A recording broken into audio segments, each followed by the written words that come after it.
Good morning. This is Vicki Wu, and thank you for joining us on your marketing coffee break. We're going to be doing part one of a 4-part series on optimizing your LinkedIn profile to use in marketing your brand. If you have any questions about LinkedIn, be sure to drop them below, and we can be sure we answer them either directly to your response or in our future episodes of this LinkedIn optimizing for marketing your brand. This information is beneficial no matter what type of career you have. If you're a business owner, if you're employed by someone else, having your profile optimized to reflect your personal or business brand is always a good idea. I'm going to assume that you've already signed up for a LinkedIn account, so I won't be walking you through how to do that, how to type in all your information, what information to include, your contact info. If you haven't done that, go do it now. All of that is basic, and it's a wizard that walks you through. We're going to be starting off by talking about 4 specific areas: your profile image, your cover image, your professional headline or title, and your about or summary section. So first, your profile image. The main thing you want to do with your LinkedIn profile image is be sure that you are using a professional headshot that reflects your brand. I don't necessarily mean that you need to go out and hire a professional photographer, although there's great benefit in that, but you want to be sure that you're using something professional. And you want to use an image that coordinates with the brand that you are building or that you already have built. For example, marketing is a creative field, so I could probably get by with a photo a little wackier than the one I'm using, or more creative. I've chosen a basic professional headshot that works for my needs and my brand that I'm building. An artist may want something a little more colorful to show themselves being creative or performing their art. If I were primarily focused on marketing my ballroom dance lessons that I teach, I would probably use an image of me ballroom dancing. And a fine artist, somebody who paints, could have a photo of them painting, or pottery, at the wheel making the pottery. Fitness professionals could use an image of them working out in their workout gear, lifting weights, whatever it is. However, if you think about it, a profile image of me wearing workout clothes probably wouldn't send the right brand message. It might just look like I'm kind of sloppy and lazy and like wearing the yoga pants that I actually have on right now. Don't tell. The only time that might work, if you're not directly like a fitness coach or something like that, is if your prospective clients and your client base are heavily into workouts, then it could be a good fit. A hairdresser may have an image of them doing their hair or someone else's, but if I posted an image of me doing my hair, that's just not going to connect at all with the brand that I'm building. So think through that, and whether you use just a regular headshot or something that more directly ties to your product or service, that is a great idea. You want to also make sure you use the right size. Your profile image, you need a square image. It will be round on LinkedIn, but you need one that is 400 by 400 pixels. At least. It can be a different dimension sometimes, but you may have to move it around. So I always recommend that you go ahead and edit the file you want and make sure that where you want the attention to focus is centered. It can't be at the edge because the corners are going to get cut off when it turns into a circle. You also want to make sure it's clear and sharp. It's not fuzzy or pixelated, because that automatically looks less professional than something that's sharp and clear. Also keep in mind the profile image, it's small, just like on any other platform. When people see it, as they're scrolling through their LinkedIn news feed or timeline, it's going to be a small image. So a full body shot is going to be a little bit harder to keep clarified than something closer up. And you want people to connect with you and be personal on Facebook. The one time that a full body shot might work is if there is great contrast between you in the foreground and the background. A white background, probably best. But you also want to consider that. You may have to actually upload it and test it. And if it doesn't work, crop it into a 3/4 or a half body shot if you're definitely wanting to go with having full body in there. Spot number 2 that I want you to consider is your cover photo, of course. The photos need to be in a 4:1 ratio with it wider than it is tall. Minimum is 1584 pixels wide by 396 pixels tall. There's a huge variety of what this image can be, and you can change it out regularly. That's kind of the great part. I try to keep my profile image standard across all of my platforms, my website, all of my social media, LinkedIn, Facebook, Twitter, whatever it is, so that people always recognize that it's me. But the cover photo is somewhere where I can play around a little bit more. You might want to look at some of the top people in your field and see what some of them are doing and if any of their methods kind of resonate with you. Some influencers in some of the marketing subfields they're putting stats or a list of services on their cover photo. That isn't where I've felt like going yet, even though a few of them are doing it. Maybe I may want to reconsider, but I've wanted to keep mine feeling a little bit more personal, either something that reflects me or something that just feels personal, using a person in it. What you use is up to you. Stock photos in this case are okay if you don't have a lot of, professional images of you that you can manipulate and switch out. You can even use a service like Canva or Adobe Spark to help you design the right image. It will have the correct dimensions and access to some stock photography that you can use. Just keep in mind that any text or additional layers of graphics, like an arrow pointing somewhere, that you place in your image may appear differently on desktop and mobile versions, and even different size desktops and different size mobile screens can vary that. So you don't want to get too creative with trying to point out and highlight anything specific, like pointing to the, follow or connect button. And you want to be sure to test it out a couple times. Also, feel free to update your cover image periodically. If you start providing a new product or service, cover photos are a great place that you can showcase that new information without having to change your profile image, which is one of the places where you really want to keep that consistent branding. Number 3 that we're going to go through this week is optimizing your LinkedIn professional headline or title for marketing your brand. Please don't just simply slap your current title on there, especially if you're working for someone else. Saying you're owner of your company isn't quite as boring on LinkedIn as just saying, oh, I'm, an executive or an assistant.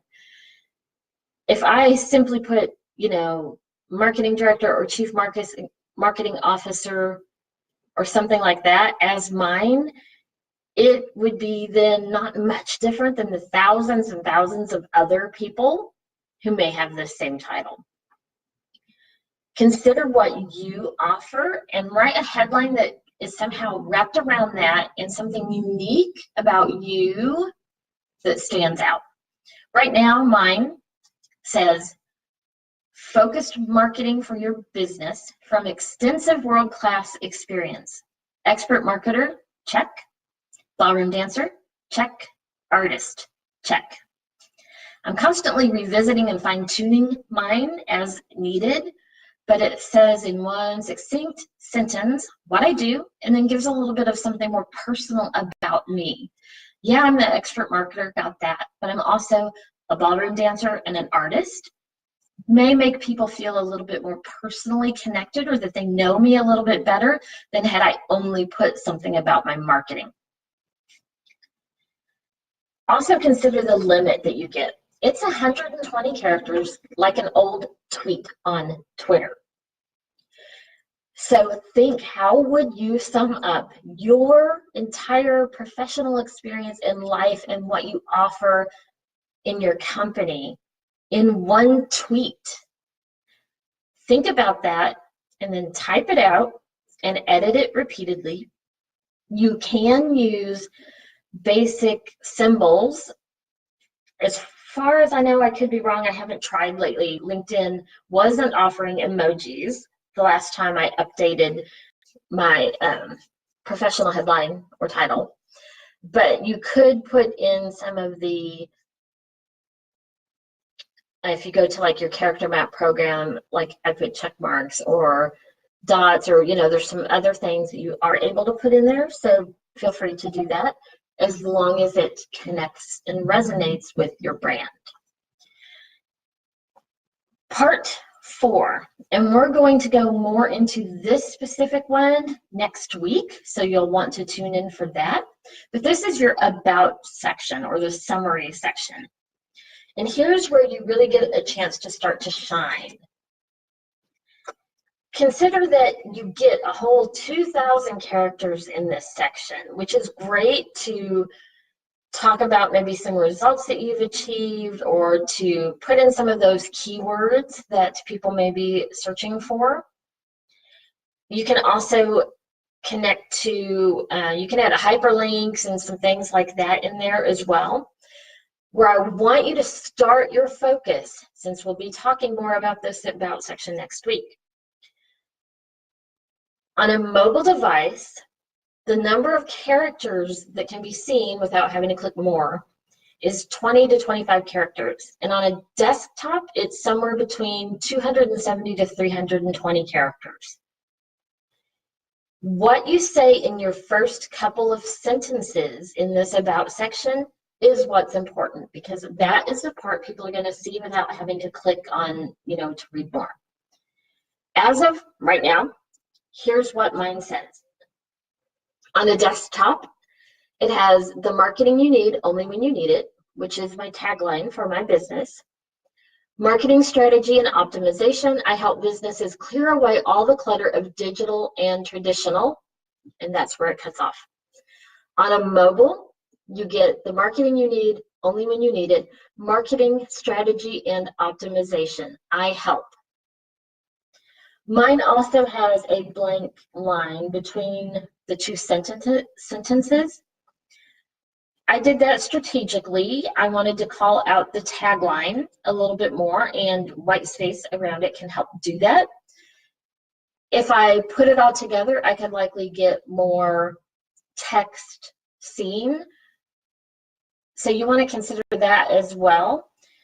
So think about those first 2-3 sentences that talk about you and your brand and how you help your customers, and focus the initial part of that about section on that. You'll want to write it out a few times and then go ahead and update that and test it on a different browser, a different computer, mobile phone or two, and see how much of it shows up, and if that couple of sentences is what you want to reflect about your brand. I'm currently revisiting mine. I always revisit mine. I fine-tune it. Right now, I'm pretty happy with where that initial part is at, but I am going through the process of revamping again the rest of the about section, primarily because I have a few more case studies that I want to go ahead and add in there and things like that. And that is what we will be talking about next week. We will be highly focused on that about section and a couple of the other sections of your LinkedIn profile. After that, parts 3 and 4, we'll be talking through specific strategies you can use to actually start marketing to prospects and to your current customers on LinkedIn. That's really great if you do business-to-business marketing, or if your prospects are targets that would be on LinkedIn. Sometimes, if you're looking at a stay-at-home mom, maybe they may not be on LinkedIn. They may have never set up a profile. They might be, but for the most part, it's still business people on LinkedIn. So you want to consider if that's your customer base. Parts 3 and 4 will also be beneficial to you to market your business and your brand. And to wrap up this week, I have a sneaky and helpful LinkedIn tip. Did you know you can download a full-blown resume type printout of your LinkedIn profile? Prospective clients and recruiters can also do this. So I recommend you go in and try it and see what you get. And you may realize that you need to do a bit more editing from there. Go to your profile, not your LinkedIn timeline when you sign into LinkedIn where it shows what everybody else is posting, but your profile like people visiting your page would see. Click the More button, which should be right there under your cover image, and you'll see Save PDF. Click that, it will download a PDF of your profile and review it. It opens it in a resume type format, which is great for you to be able to look at your profile from another perspective.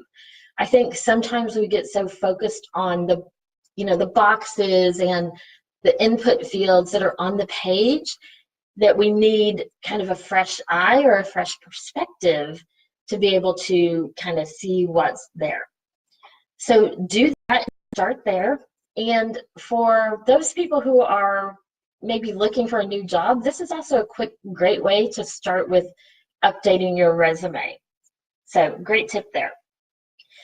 Another great way that you can have a fresh eye and a fresh perspective on your LinkedIn profile would be to request a free social media audit, which we offer. I will put the link down below. And if you provide us enough information about what your brand is or what you're trying to convey, we will run that audit for you and give you a couple of actionable items that you can do to update and optimize your LinkedIn profile. Also, don't forget, any questions you have, be sure you can drop them below. You can visit the website and contact us directly on there, and we will answer them as quickly as possible. I hope you join us next time for part 2 of this series, which will go through more about optimizing your about or summary section, as well as optimizing some of the other different sections on your profile. And then parts 3 and 4 will be coming soon as well, which is where you start actively marketing on LinkedIn to generate leads, generate customers, generate awareness and influence. I look forward to seeing you next week.